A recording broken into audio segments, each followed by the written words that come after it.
Last Thanksgiving, Marina Holt, 29 years old and the quiet backbone of the Holt family, stood in her aunt's dining room in Sugar Land, Texas, surrounded by 30 relatives who treated her like background noise. Her father, Judge Raymond Holt, a man whose voice could silence courtroom halls, tapped his glass and said loudly, "Marina needs to stop asking about what her grandmother left behind. It's embarrassing."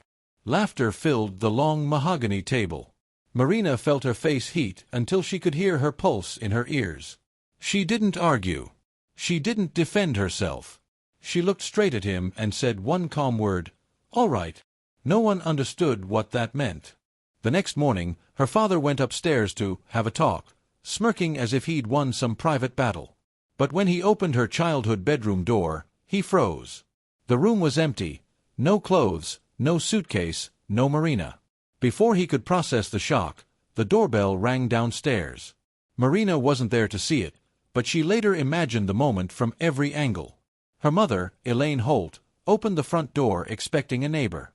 Instead, she found attorney Marcus Avery, a thin, silver-haired estate lawyer holding a trembling leather briefcase. His voice was strained as he said, "Judge Holt, we need to talk, immediately." Inside the bag were documents Raymond never knew existed, documents crafted by his mother, Elora Holt, a ranching heiress who built her fortune not from oil rigs, but from thousands of acres of leased Texas grazing land. Back then, when Marina left the house before dawn, she had already known one thing. Her grandmother trusted her more than anyone else in the family. And Marcus Avery, whom Marina barely remembered from the funeral, was about to confirm exactly why. To understand how everything unraveled, the story must return to 3 months earlier, the September morning Marina's grandmother died. Elora had passed away at Baylor St. Luke's Medical Center in Houston at 86. Marina received the call at 5:52 a.m. She remembered the exact time because she was already awake, sitting at her drafting table in her tiny one-room Montrose apartment sketching a rainwater irrigation layout for a new community garden design. When the phone buzzed, her mother's voice came through thin and fragile. "Baby, it's Grandma. She's gone." Marina drove to the hospital in silence through steady Gulf Coast rain. When she stepped into the long corridor, she saw her father already there, immaculate as ever in a pressed shirt, talking sternly on his phone about probate filing timelines. Her brother, Grayson Holt, stood beside him like a well-trained protégé. Neither man acknowledged Marina's arrival. The last time Marina had spoken with her grandmother was 6 weeks before she passed. Elora had taken her out to the porch of the Holt ranch house, a sprawling estate outside Brenham, where wind rolled through the bluebonnets like ripples on water. Elora squeezed Marina's hand with surprising strength for such frail fingers and whispered, "I've taken care of things. You trust me, sweetheart. Promise." Marina nodded, puzzled. Back then, she assumed her grandmother meant emotional things, family forgiveness, loose ends, sentimental wishes. She never guessed it meant legal firepower documented with signatures, seals, and witnesses. At the funeral, held in a historic Houston church with stained glass glowing like jewels, Raymond spoke for 12 minutes straight. He praised the Holt legacy, praised his son, and praised himself. He did not mention Marina. Afterward, an unfamiliar man, the same man later revealed as Marcus Avery, approached her and quietly said, "Your grandmother was proud of you. I'll be in touch." The day after the funeral, the Holt family gathered for dinner at the old ranch house. The long walnut table was set with antique silver passed down from Elora's mother. Raymond stood at the head seat, as always, and announced, "Your grandmother entrusted me with managing the assets. I'll make sure everything goes where it belongs." He looked at Grayson with a proud smile. Then he looked at Marina, dismissively.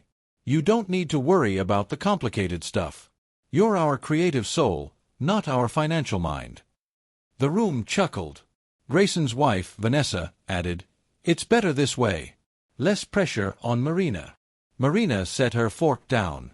"Grandma told me," Raymond cut her off sharply. "Your grandmother was confused near the end." Elaine kept her eyes on her plate, silent as always. After dinner, Marina went upstairs to her old room, and found an envelope with her name written in Elora's unmistakable script. Inside the envelope were 2 things, a heartfelt handwritten letter and a photocopy of part of a legal document titled Irrevocable Trust Agreement, Elora M. Holt. The photocopy clearly named Marina Holt as the sole beneficiary. The letter explained everything. Your father will do what he always does, baby, control what isn't his. These documents protect you. Marcus Avery has the original trust. Do not show this to anyone yet, not even your mother. Wait for the right time. Marina sat on her old bed, shaking, reading each line through tears. For the first time in her life, she felt seen. Truly seen. She drove back to Houston the next morning without saying goodbye. Her parents didn't call. Her brother didn't message. Her grandmother's letter felt like the only warm thing left in her life. 3 weeks passed. Marina buried herself in work at a landscape design firm in Midtown. She needed the paycheck. She still carried $41,000 in student loans from her brief attempt at law school, the year her father insisted she pursue a respectable path. One Friday afternoon, while checking emails, she noticed something unusual. A message accidentally forwarded to her by Grayson. The subject line read, Trust Amendment Petition Draft. Her chest tightened. She clicked it open, but before she could read past the first 2 lines, a calendar notification popped up reminding her of a client meeting. The fear clung to her the whole weekend. On Monday, she opened it again. The email thread was damning. Grayson and Raymond had spent weeks drafting a petition to replace Marina as beneficiary. The justification: she lacks financial competence. At the bottom, Grayson had written, she won't fight it.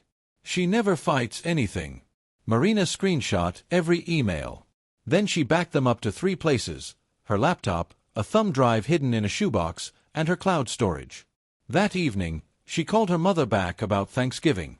Your father wants everyone home, Elaine pleaded. He says he wants to mend things. Marina almost laughed. Raymond Holt had never mended anything in his life. But she said, tell him I'll be there. Not to reconcile, to end it. The next morning, Marina dialed Marcus Avery's office. The receptionist answered, paused, and said, he's been expecting your call, Miss Holt. Can you come today? 2 hours later, Marina sat across from Marcus in his small, cluttered office. He placed the original trust document in front of her. Your grandmother created this 8 years ago, he said gently. And she did it to protect you. Marcus explained everything with the calm precision of a man who had seen dozens of estate battles. Your father filed a petition 3 weeks ago claiming he couldn't locate you, he said. That is a lie. And a direct breach of his duties as trustee. Marina showed him the email chain. Marcus nodded grimly. We have enough evidence to remove him and block any changes permanently. Then he added, nearly as an afterthought, there's also the matter of the Holt ranch house. It was purchased entirely with your grandmother's inheritance before she ever married. Under Texas law and under the trust, the house transfers to you. I don't believe your father ever read past the first 3 pages of the document. Marina felt breathless. The ranch house, her grandmother's sanctuary, was hers. Marcus folded his hands. The question now is, when do you want to reveal this? Marina said, Thanksgiving. The morning before Thanksgiving, Marina packed a single bag, her wool coat, 1 change of clothes, and a manila folder thick with notarized copies. She drove toward Sugar Land beneath a sky the color of wet concrete. The Holt Ranch appeared through the oak trees like a postcard, white stone walls glowing against the overcast sky. Her mother hugged her tightly, whispering, Your father is in a mood. Marina hid the folder under her old mattress. Downstairs, Grayson eyed her second-hand boots and smirked. Still driving that old truck. Marina smiled lightly and said nothing. Tomorrow, she would not need words. She would have documents. Thanksgiving Day arrived. 30 relatives filled the ranch house. Children ran through hallways. Wine poured freely. And when they finally sat at the long table, Raymond stood at the head seat and made an announcement that would ignite everything. When dinner began, Raymond Holt delivered a speech that sounded more like a courtroom closing argument than a family toast. He praised Grayson's legal victories, applauded his son's brilliant future, then gestured casually toward Marina, seated at the folding table with the younger cousins. Marina is still finding her direction, he said with a thin smile. Creative types don't always land on their feet. A ripple of polite amusement moved across both tables. Marina kept her posture straight, her expression neutral. Then Aunt Reba called out, What about Marina? Any good news from you, sweetheart? Marina opened her mouth, but Raymond cut in again. Let's give her time. She's not built for complicated responsibilities. He meant, she's not built like Grayson. After the meal, as dessert plates were cleared and wine flowed, Raymond stood once more. Tomorrow morning at 10, I'll be giving the family update on the estate. Everyone should attend. Later that night, Marina washed dishes alone while laughter spilled from the living room. She scrubbed a roasting pan, suds sliding down her arms, when she heard someone behind her. Grayson leaned in the doorway, swirling a glass of bourbon. You should be grateful Dad even lets you sit at the table, he said lightly. Even if it's the kids' table. Marina kept scrubbing, saying nothing. But something in her chest, tightened for 29 years, finally snapped. Without turning, she asked, Do you know what Grandma left me? The silence behind her changed instantly. She glanced over her shoulder. Grayson's smirk dissolved. He set his glass down too fast, the sound sharp. What did you say? He whispered. Marina didn't repeat herself. She simply met his eyes. He stepped backward and left the kitchen without another word. 10 minutes later, she heard Raymond shouting her name from the living room. When Marina entered the living room, 30 relatives stared at her. Raymond stood in the center, holding a glass of wine like a judge holding a gavel. What did you say to your brother? He demanded. Did you threaten him with the will? Marina opened her mouth, but he raised his voice. You are grounded, he declared. You are 29, but you behave like a child. Go to your room until you're ready to apologize. Laughter erupted, not out of cruelty alone, but habit. The Holts had always treated Raymond's word as law. Marina stood still as a stone while the room mocked her. Elaine sat in a corner, eyes lowered, saying nothing. Raymond pointed to the stairs. Now. Marina held his gaze for 3 long seconds. Then she said, evenly, All right. She walked upstairs, closed the bedroom door, and quietly dialed Marcus Avery. Bring the originals tomorrow, she said. He answered, I'll be there. Marina left the ranch house at 4:15 a.m., moving quietly so the floorboards wouldn't creak. She carried her bag, her coat, and the manila folder. She left behind only a framed photograph of her grandmother, placed face down on the nightstand like a final message. She drove to a 24-hour diner off Highway 6 and sat in a booth watching the neon lights flicker. At 7:30 a.m., Raymond went upstairs to collect her for the ritual humiliation of an apology. He knocked twice, sharp, commanding. Marina, come downstairs. You have something to say to your brother. Silence. He opened the door. The bed was perfectly made. The drawers were empty. Her suitcases were gone. Only the upside-down photograph remained.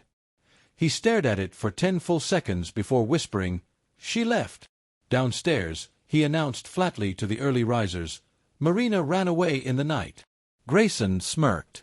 Well, that settles it.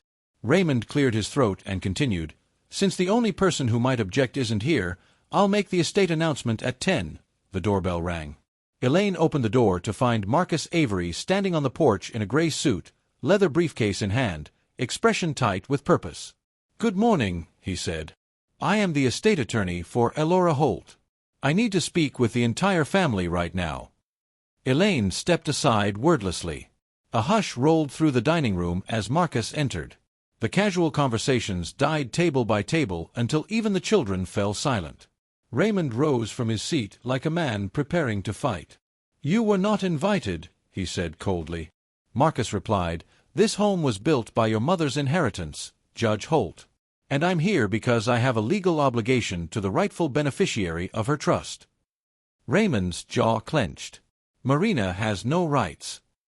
Marina Holt, Marcus said firmly, is the sole beneficiary of an irrevocable trust executed 8 years ago. The words fell into the room like a stone into still water. Shocking, unavoidable. Raymond scoffed. My mother was confused.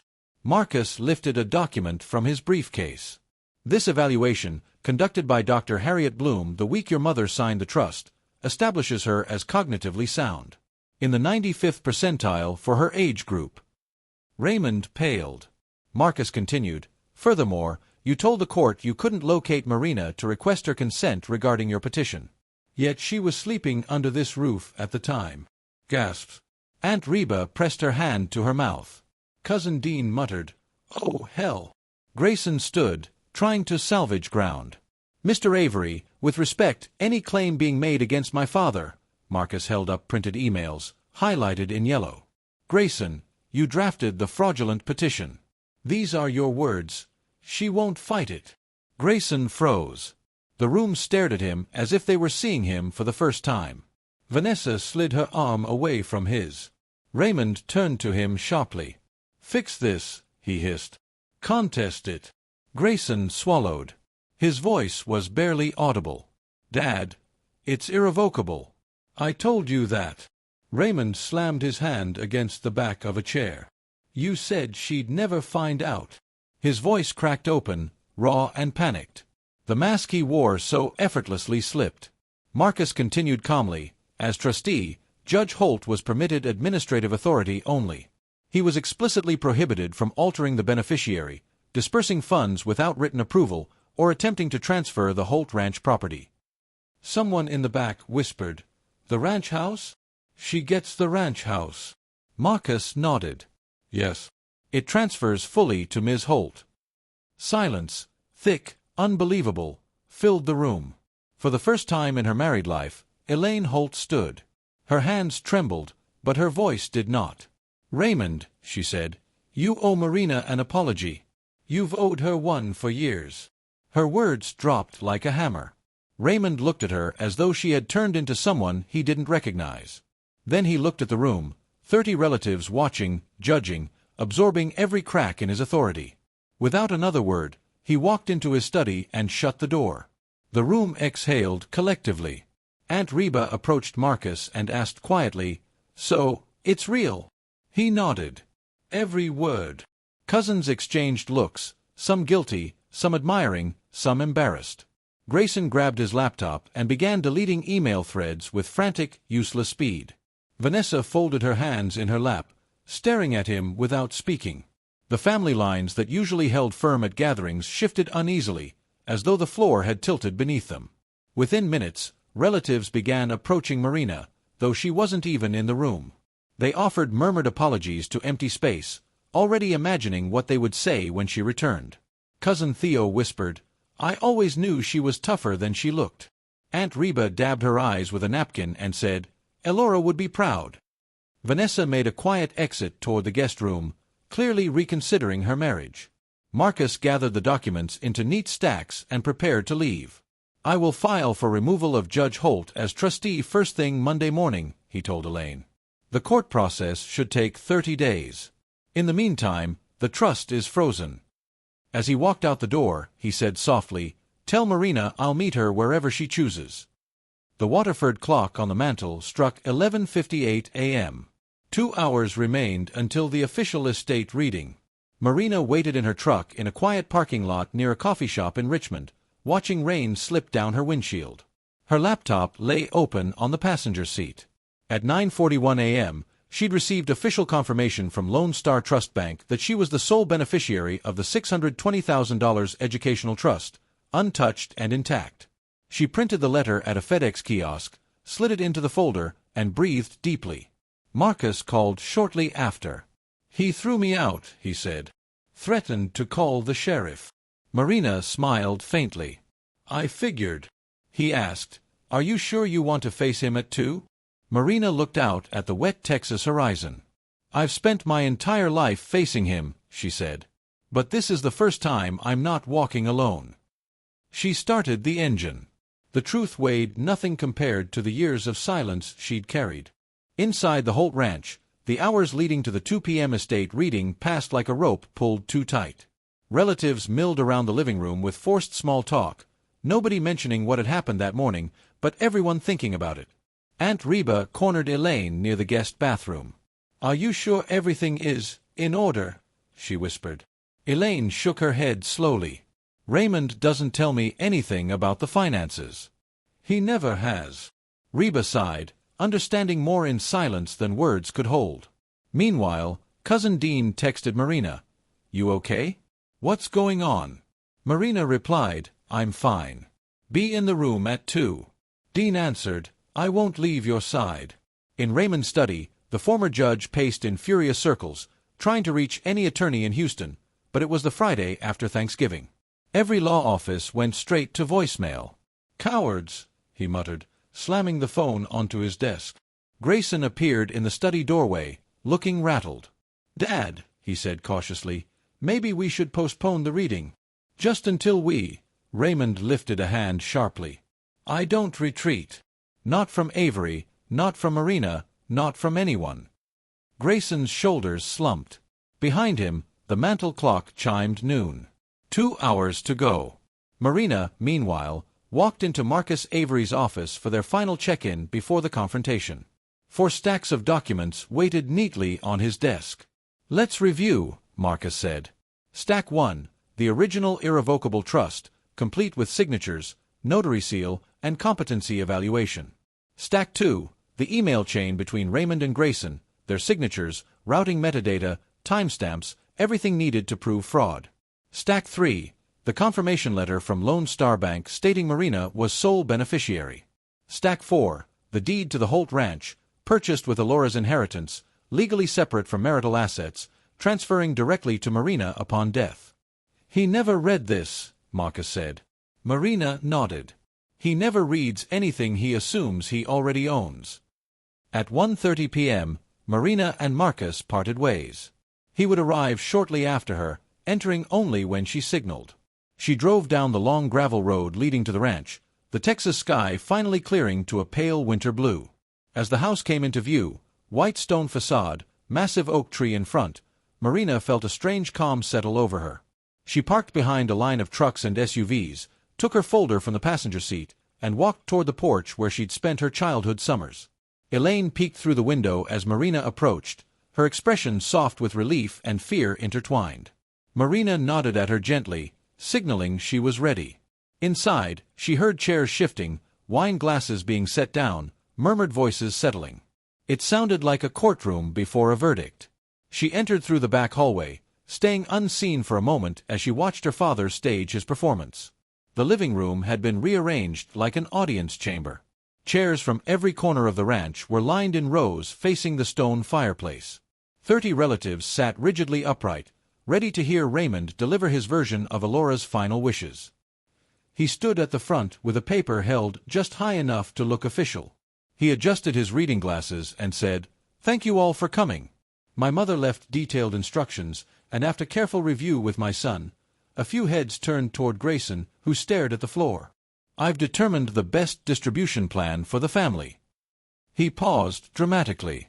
"The trust will consolidate under my management. The funds, approximately $620,000, will be transferred to Grayson for long-term stewardship." A few relatives nodded, assuming that made sense. "As for Marina," Raymond said with a benevolent smile, "my mother wanted her to have a symbolic amount. $5,000. The room murmured sympathetically. $5,000 for a granddaughter was small, but Raymond delivered it as if awarding a favor to someone undeserving. At that moment, Marina stepped into the doorway. The room fell silent instantly. Some gasped softly. Dean straightened in his chair. Aunt Reba's eyes widened with something like hope. Raymond's eyebrows lifted, his smirk returning. "Well," he said loudly, "the prodigal daughter returns. Have you come to apologize?" Marina stepped forward. "No. I came to hear the will. The real one." She placed the manila folder on the table beside the fireplace. Behind her, the front door opened quietly. Marcus Avery entered with the calm authority of a surgeon walking into an operating room. Raymond's entire posture stiffened. "You again," he spat. Marina ignored him and faced her family. "What my father just read," she said, "is not my grandmother's estate plan. It's something he wrote himself." A collective shift rippled across the room. People leaned forward subconsciously, sensing the ground was about to move. Marina opened her folder and revealed the notarized trust copies. "This," she continued, "is the document my grandmother signed 8 years ago. An irrevocable trust naming one beneficiary, me." Someone in the second row whispered, "Irrevocable." Marcus stepped forward and placed the original trust on the table, the red notary seal glowing under the chandelier. "This is the legally binding instrument," he announced. "Witnessed, signed, and confirmed by medical evaluation." He began reading aloud. "The settler, Elora May Holt, hereby establishes this irrevocable trust for the sole benefit of her granddaughter, Marina Elise Holt." Audible gasps broke through the room as he continued. "Trust corpus, $620,000. Additional property, the Holt Ranch, including all structures and land." Someone whispered, "The whole ranch." Raymond's face was drained of color. Marcus lifted the physician's letter. "Dr. Bloom's evaluation confirms Ms. Holt was fully competent. Any claim that she was confused is false." Then he lifted the printed emails, the ones highlighted like caution tape. Furthermore, Judge Holt and his son attempted to alter the beneficiary designation, knowingly violating trust law. He read Grayson's line aloud, "She won't fight it. She never fights anything." The room turned to Grayson like a tide shifting direction. His denial collapsed into silence. Vanessa slowly folded her hands, distancing herself from him emotionally and physically. Raymond tried to regain footing. "This is manipulation. Marina doesn't understand how to handle money," Marcus cut in sharply. "Judge Holt, you had administrative duties only. The trust explicitly states you cannot alter it, override it, or withhold notification from the beneficiary. You violated every term." Aunt Reba stood. "Raymond," she said sternly, "sit down." For the first time in his life, Raymond did not obey the room. He simply froze. He looked around at the relatives who had once treated him like the family's North Star. Now they watched him with disappointment, even disgust. Elaine rose slowly, tears in her eyes. "You owe our daughter an apology," she said. "You've owed her one since she was a little girl." Her voice wavered but did not break. Raymond stared at her as if she had betrayed him simply by telling the truth. Then, without a word, he turned, walked into his study, and slammed the door shut. The room exhaled again, this time in a wave of shifting alliances and whispered regrets. Dean walked to Marina's side and stood with quiet solidarity. Cousins approached, offering murmured apologies or simple nods. Vanessa slipped off her pearl necklace and tucked it away, as if shedding the Holt image she'd married into. Marcus began packing the documents into his briefcase. "I'll file a petition Monday morning to remove Judge Holt as trustee," he said. "The trust will freeze until the court appoints a new administrator, likely myself until Marina chooses differently." Relatives dispersed slowly, dazed by what they had witnessed. Some avoided eye contact, uncertain where they now belonged in the family hierarchy. A few slipped outside to call spouses or process the sudden shift in power. At 2:47 p.m., the Waterford clock chimed again. The entire confrontation had taken less than an hour, yet it felt like decades of silence had finally cracked open. Marina stepped outside onto the porch, breathing in the cold Texas air. For the first time since childhood, she felt taller, steadier. The ranch didn't feel like a battlefield anymore. It felt like something alive that had been waiting for her. On Monday morning, as promised, Marcus filed 3 motions in the Fort Bend County Courthouse. The first requested removal of Raymond Holt as trustee due to breach of fiduciary duty, failure to notify the beneficiary, misrepresentation to the court, and attempted fraudulent amendment. The second motion requested Marcus be appointed interim trustee. The third filed an ethics complaint against Grayson Holt with the Texas State Bar. Within 2 weeks, the court granted Raymond's removal without contest. His own attorney reportedly told him, "You have no legal standing. Irrevocable means irrevocable." The full trust, every cent, transferred into an account under Marina's name. The deed to the ranch was updated accordingly. Meanwhile, Grayson's law firm learned of the ethics complaint and immediately terminated his contract. His promising legal career evaporated overnight. When Marina received the official letter confirming her ownership of the Holt Ranch, she sat alone in her apartment and whispered, "Thank you, Grandma." 2 weeks later, Marina drove to the Holt Ranch alone. The gravel crunched beneath her tires in a way that sounded different now, less like a burden and more like an invitation. She parked beneath the old oak, stepped out, and unlocked the front door with the brass key Marcus had given her. The house smelled of cedar, aged books, and faint lavender, her grandmother's scent. For the first time, the silence wasn't oppressive. It felt like the walls were releasing a breath they had held for years. Marina walked room to room, touching doorframes, opening curtains, taking in the way sunlight spilled across the wooden floors. She paused in Alora's old bedroom, running her fingers across the quilt folded neatly at the end of the bed. In the garden, she knelt beside the withered rose bushes Alora once tended. "I'll fix this," she whispered to the earth. "I'll fix everything you loved." A week later, Marina drove to Carmine Creek, where Alora's small cedar cabin overlooked wide-open fields and distant hills. The cabin was smaller than she remembered, weathered wood, screened porch, wind chimes still hanging. She unlocked the door. Inside, everything remained exactly as Alora had kept it. Crocheted blankets folded on the couch, stacks of worn paperback mysteries, dried herbs hanging above the window. On the kitchen table sat a wooden box carved with Alora's initials. Marina opened it slowly. Inside were photographs spanning her childhood.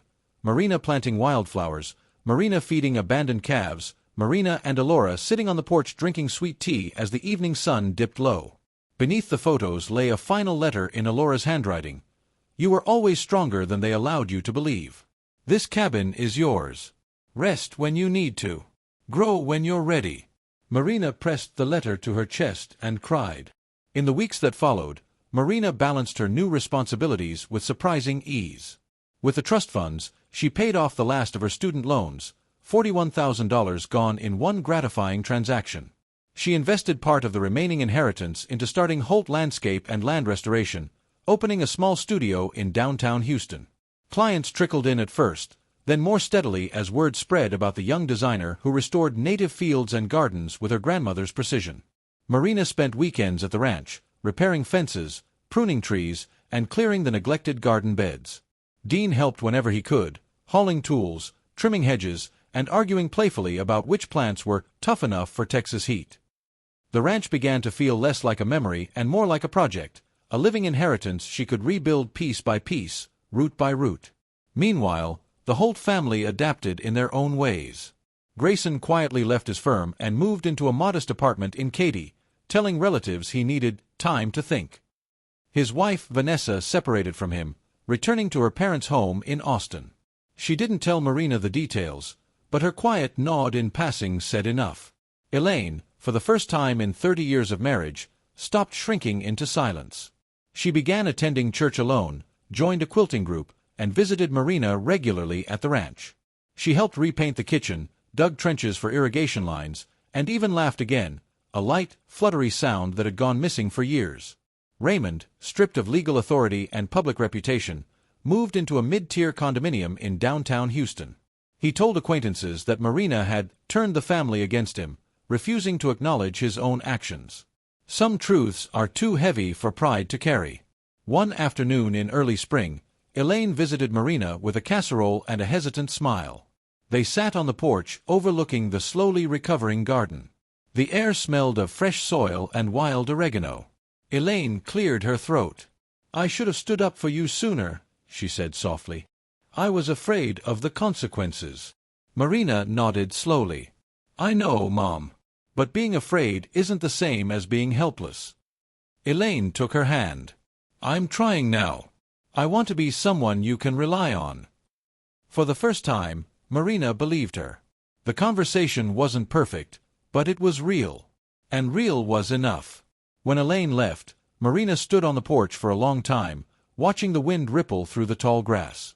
It felt like forgiveness, not complete, not instant, but steady, like the first green shoot pushing through winter soil. Spring deepened. Rain fed the Texas fields, and Marina woke each morning with a sense of purpose she hadn't felt in years. One weekend, she drove to the ranch with crates of Sarah Bernhardt peonies, the same variety Elora loved. She dug the holes carefully, placing each root ball with the gentleness of someone handling a memory. As she worked, she remembered Elora's voice. "Take the whole root. Don't leave any part behind." It struck Marina as symbolic now. Her grandmother hadn't simply left her money. She left her instructions, her faith, her blueprint for rebuilding both land and self. Marina's phone buzzed with an unknown number. She ignored it. This was not a day for interruptions. She finished planting the peonies, watered them, and sat back on her heels. The garden looked bare, but alive, just like she felt. Later that afternoon, Marina found an envelope on her porch. No return address. No stamp. Just her name, written in a shaky but familiar script. She opened it carefully, bracing for whatever it might hold. Inside was a single line written in blue ink. "I'm sorry I never stood up. I'm standing now." It was signed, Elaine. Marina closed her eyes, letting the weight of the moment settle. This wasn't an apology for the past, it was a commitment to the future. She tucked the letter into her coat pocket next to her grandmother's earlier note. 2 letters from 2 women who, in different ways, had learned to fight for her. She stood on the porch and looked out over the land, the garden beds, the fields stretching toward the horizon. For the first time, none of it felt too big for her to hold. The following week, Marina settled into a new rhythm. She spent her mornings at the design studio drafting restoration plans for clients. Native grasses, sustainable irrigation systems, drought-resistant fields that honored the Texas landscape. In the afternoons, she returned to the ranch. She restored the barn roof, reinforced fences, and cleared invasive mesquite from the back acreage. Some evenings, she sat on the porch swing, drinking tea and listening to the cicadas. She often thought of her father, not with bitterness, but with distance, like remembering a storm that had passed. Sometimes she wondered if he would ever apologize. Sometimes she knew he wouldn't. But she no longer needed him to. The ranch had taught her something her family never had, that roots can survive storms if they're deep enough. And hers finally were. By early summer, the Holt Ranch looked different. Healthier. Younger. The peonies had sprouted, their leaves a bright, determined green. Wildflowers dotted the field behind the barn. The once neglected garden now pulsed with life, rosemary, sage, desert marigold, all growing together in unruly harmony. One evening, Dean visited and stood beside her, hands on his hips. "You rebuilt this place," he said. "Your grandmother would be proud." Marina smiled. "She already told me so." Dean nudged her shoulder. "Do you ever think about what's next?" Marina looked toward the horizon where the sun dipped behind the hills. "I think about it every day." "Scary?" he asked. "Sometimes," she admitted. "But not like before." For the first time in years, the path ahead didn't feel like something decided for her. It felt open, wide, winding, and hers to walk. That night, Marina sat on the porch with both letters in her lap, the one from Elora, the one from Elaine. She read them slowly, then folded them together and held them to her chest. Lightning bugs blinked in the tall grass. The Texas night hummed warm and steady. She thought of everything she had lost, everything she had gained, and everything she had rebuilt. She thought of the girl she once was, the girl who stayed silent at family dinners, who always sat at the kids' table, who believed her father's voice was louder than her own. That girl had finally grown into the woman Elora knew she could be. Marina rose, walked inside the ranch house, and closed the door behind her. For the first time, the house didn't feel borrowed. It felt claimed. It felt earned. It felt like home. Thank you for watching. Don't forget to like, comment, and subscribe to this channel for more interesting stories.